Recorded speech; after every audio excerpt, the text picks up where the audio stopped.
You're the one who stays calm when everyone else gets emotional. You do the right thing, even when no one is watching. You forgive faster than you should. And somewhere deep down, you're still waiting for someone to notice and finally choose you back. You don't call it wanting approval. You call it being mature, being fair, being the bigger person.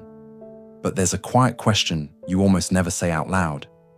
If I keep being good, will someone eventually stay? This video is about what happens when doing the right thing becomes a way to earn love instead of a choice. Most people who try to be the good one didn't wake up one day and decide to live this way. They adapted. At some point, often early, you learned a simple rule. Being easy made life smoother. When you didn't complain, things stayed calm. When you were understanding, conflict passed faster. When you behaved well, people didn't leave. Your mind connected goodness with safety. There's a basic psychological idea here called conditional acceptance. It means you learned that closeness came with conditions, not spoken rules, but felt ones. So you adjusted. Your nervous system learned to stay ahead of disappointment by being agreeable. Your brain learned to scan for what others needed before checking what you felt.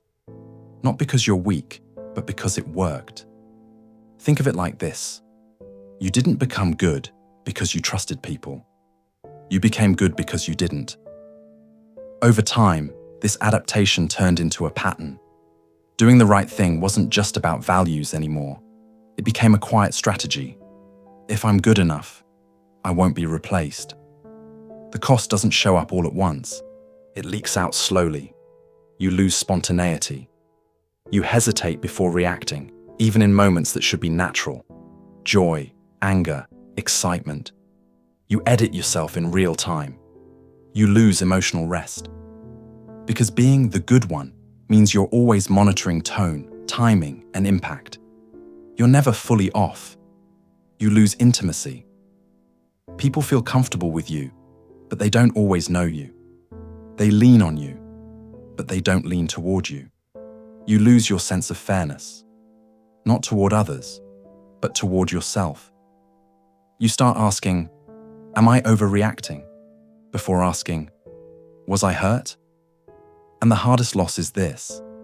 You slowly stop believing that being chosen could happen without you earning it. The fear underneath it all is simple and quiet.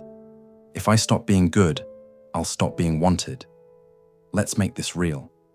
In relationships, the trigger is tension, a disagreement, distance, or silence.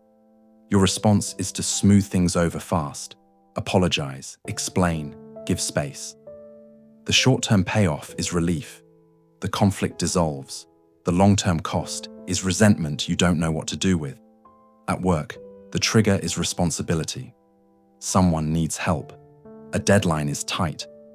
You step in, even when you're overloaded. The payoff is being seen as reliable. The cost is becoming invisible, useful, but rarely prioritized. In friendships, the trigger is imbalance. They cancel, they vent, they forget. You stay understanding, you don't bring it up. The payoff is keeping the peace. The cost is quietly feeling unimportant. In decision-making, the trigger is uncertainty. You ask yourself what the right choice is, not what you want. The payoff is moral clarity. The cost is losing touch with your own preferences. In self-talk, the trigger is disappointment. You tell yourself, at least I handled it well. The payoff is pride. The cost is never asking why you had to handle it alone. None of this makes you flawed. It means you learned how to survive by being acceptable. This isn't about becoming selfish or careless. It's about unlearning a belief that no longer serves you.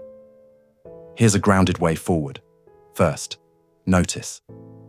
When you feel the pull to be good, pause. Name it silently. I'm trying to earn safety right now. No judgment, just awareness. Second, interrupt. Choose one small delay.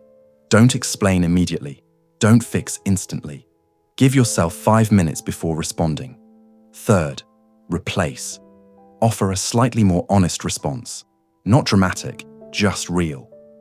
I need time. That didn't sit right with me. I'm not sure yet. You're not abandoning your values. You're testing a new truth. That connection can survive honesty. Being chosen isn't something you earn by being good. It happens when you let yourself be real. If this felt familiar, this video was made for you. Consider subscribing or sharing it with someone who might need it too.